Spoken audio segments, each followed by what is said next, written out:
KeKe, the journalist Palmer. You're not a journalist.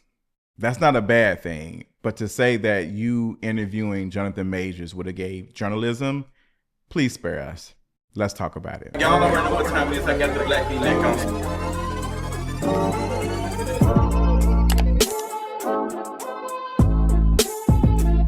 What's going on, you all? We got to talk about, baby, this is KeKe Palmer. And you all remember the video I did, maybe this is KeKe Palmer, where I basically just said, maybe this is KeKe Palmer, this is who she is. And we might need to separate our parasocial relationship with her and her charisma and all of the things that KeKe Palmer is looking for attention and clicks and all of the things. And she's looking for the benefit of her platform. And the decision to cancel the interview with Johnathon Majors, even though it was already recorded and they had a description and all of the things, entitled it Accountability. The conversation never aired. It never did make its way. And according to KeKe Palmer from the interviews that she has done, it was the decision made by the powers that be, like the sponsors or whatever, like, hey, let's not do that. The issue that I have with KeKe Palmer is this response. Like, KeKe, you snatched the interview. You did not talk about it. You didn't say why. You didn't give an explanation. That's fine. You can do whatever you want to do. You can do whatever you want to do. But your audience deserves a little bit more. If you care about your audience, you care about the people who are watching and listening to you and supporting you, this is where you really show up. And you did not show up. People had an issue with you interviewing Johnathon Majors for a variety of reasons. One, and this is a little bit difficult, you have been a person that has experienced these things. You talked about the things that you have experienced, and come to find out, you're even talking about it in your music. And for you to be a person that has talked about these things and now go and interview someone who has done these things doesn't make sense to a lot of folks. I'm gonna say this, just because a person experienced something doesn't mean they're the subject matter expert on it. That's just real. Doesn't mean that they're going to be pro thing. And I think we have to also realize that, like, KeKe Palmer can very well be a victim of these things. She is. And she can also be not the best person to speak on it. And that's real. I think we need to come to agreement of that. Like, hey, it's not enough. Your experience of being black is just not enough. I mean, if that's the case, then, why are we not out here living for Clarence Thomas?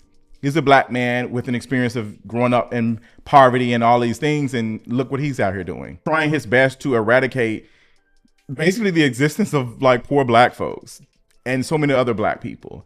So KeKe Palmer, I don't want to be too harsh on her because I feel like KeKe Palmer somewhat means well with some of the stuff. I just think this answer was just not the best. You went on the Breakfast Club and you talked about it. You kind of gave it like a KeKe moment, like, they wasn't really feeling it and I'm getting the flack. You got the flack because, one, again, you have this experience. And two, you're being used and you don't want to admit that you're being used. This is not journalism. KeKe Palmer, your questions and your interviews have been great, but we don't consider you a journalist. You play in the realm of journalism. I used to play Operation back when I was a child, and I also read Gifted Hands when I was young. That doesn't mean that I am a surgeon. Like, you can dibble and dabble in things. That doesn't mean that you're like the expert on it. You can dibble and dabble in things. That doesn't mean that you're the expert in it. Doesn't mean that you have studied and did the readings and the research to be able to be better with your work. KeKe Palmer, there's nothing wrong with having personality in your interviews and all of that, but we know how PR works. At least I do. Johnathon Majors' PR firm had you on the list because of your social currency. People love you. They enjoy you. And they also know that they can go on your platform and be held accountable because they're sitting next to you, a black woman with experience of these things, and humanize him. You can humanize him and it will look like accountability, but it's not. We can't hold Johnathon Majors accountable. We are not in community with Johnathon Majors. We can talk about it. We can eat him up on social media. We can talk about all these things, and we can, hey, I don't want to support you anymore. I won't be supporting projects that you are in. We can move in that type of way. But there's no true accountability happening. So KeKe Palmer is the closest to accountability that we may get on a public scale. And it's going to be fodder, if we're being honest. Like KeKe Palmer, we've seen some of the interviews. It would have gave laughable moments. KeKe, hey, yeah, like, and this is love. And that's what I think. It would have gave that. We saw some of the clips. It didn't seem as though it was something that was going to really make him sit with what he did. When we're talking about journalists, it's not going to give 60 minutes. That's not what you were going to get. Like, you were not going to be stern. There is journalists who interview presidents and politicians and folks. There are journalists who are so good at these things, like interviewing and getting down to the things, that they're not going to be able to maneuver certain questions and stuff. That's why you have these top tier journalists who are respected to be the ones to interview folks, and they're not going on their platforms. They used to. Back then, celebrities would go and it would be accountability. Like, hey, you got to sit down with such, it would be a conversation. Hey, I'm sitting down with Diane Sawyer. Like, we're going to have a conversation. I'm sitting down with such and such. Now they're going on these specific shows like KeKe Palmer, and it used to be the Red Table Talk. And that's the accountability, because perception and how we perceive it. Oh, they're sitting down, but it's not the same. And it makes me think about how Bill Clinton went on the Arsenio Hall show, and he didn't really get into policy and the things he wanted to do for black folks, but he got up there and he played the saxophone, and that spoke to a lot of black folks. Like, hey, this man is a musician, he got soul, and the perception gave that Bill Clinton was for the people. Like, oh, he's sitting here talking to us, he's cool with us. That's what you were going to be doing with Johnathon Majors, if we're being honest. Doesn't mean that you're a bad person, doesn't mean that you're not respecting your profession. I think you're very talented. I think when it comes to interview, you are able to speak, the way you enunciate, the way you tell story. You're a storyteller, but not a journalist. And that's okay. I'm not a journalist either. I don't claim to be. And I think sometimes with people like us who are good storytellers, we need to say, hey, no, that's not my thing. So we can stop taking away from folks who do this work and who are good at what they do. So we don't allow ourselves to be used how Johnathon Majors was about to use you. And I think your answer to these questions by Angela Yee and the questions you had on the Breakfast Club were just not the best. You blamed it on, hey, these folks didn't want, everybody else is interviewing him. Yes. Does that mean that you need to understand how you would be used in this? He sat next to Sherry Shepherd. She's also another person who's not a journalist. She's not asking the hard-hitting questions. She started to get emotional. When you're doing interviews like that, journalists traditionally don't show emotion. It's very rare that you will see. That's why every once in a while, when we see a very heartbreaking story like Anderson Cooper being out somewhere and they get teared up, it's wow, because they are very straight faced when they're asking these questions. They can't allow their emotions to get the best of them. That's what makes some of them journalists to talk about these things. You're not a journalist. You dibble and dabble in journalism, but this is not journalism, okay? It's giving blogger. And there's nothing wrong with that, in the words of Jocelyn. You're a gossip blogger.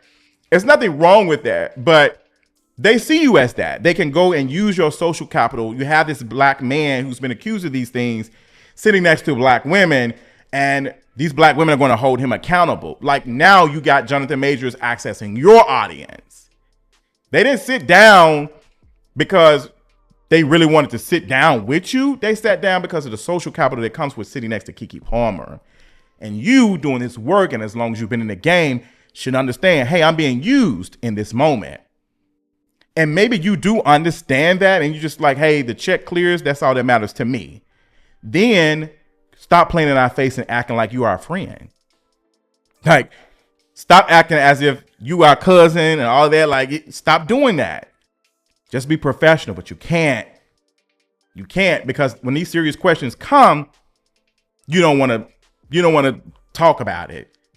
You scrapped the interview. You didn't say anything. You didn't release a statement. That wasn't professional. You should have released a statement. A traditional journalist, or we're talking about professionalism, because that's what you want to call yourself. A professional journalist would have released a statement or a retraction or something. That's what we call. We can't just sit up here and use words for when we want to our benefit and not move with these words. And that's exactly what you did. Words mean things, in the words of Crystals. Words mean things and actions mean things. And you did not follow your words up with action.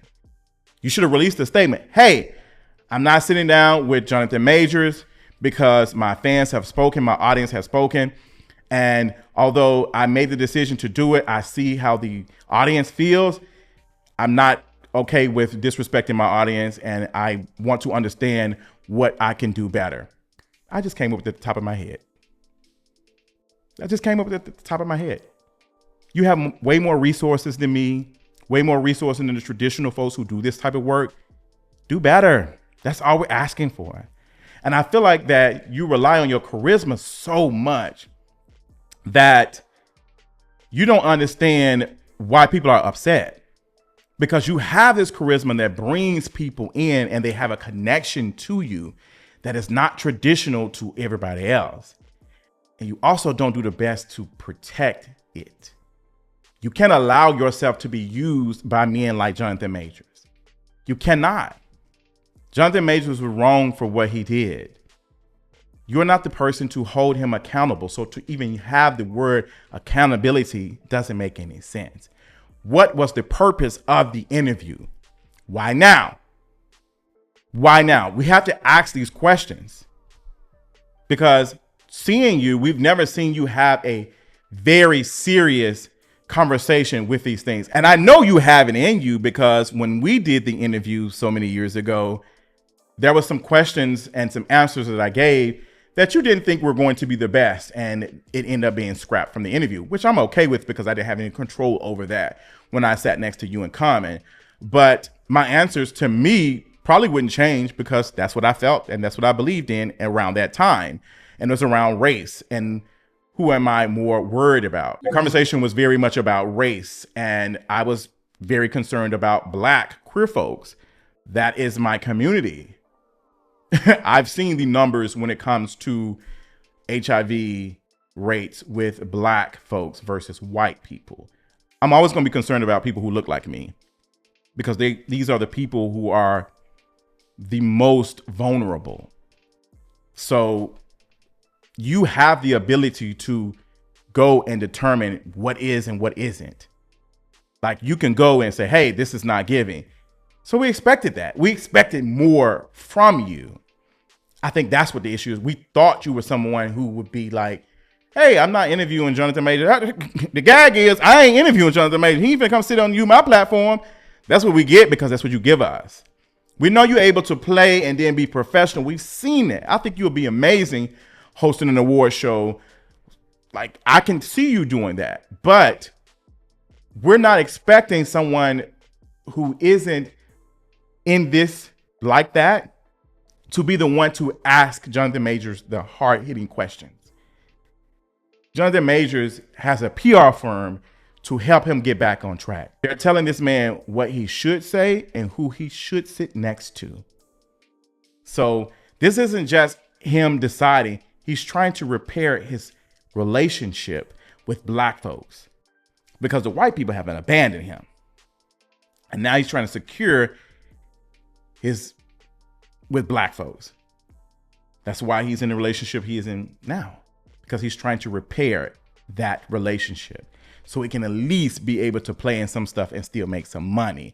And if he gets good with the Black folks, eventually he might make his way back to mainstream.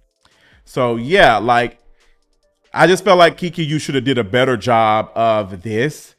Your response was just not the best, and you're on a press tour for your album.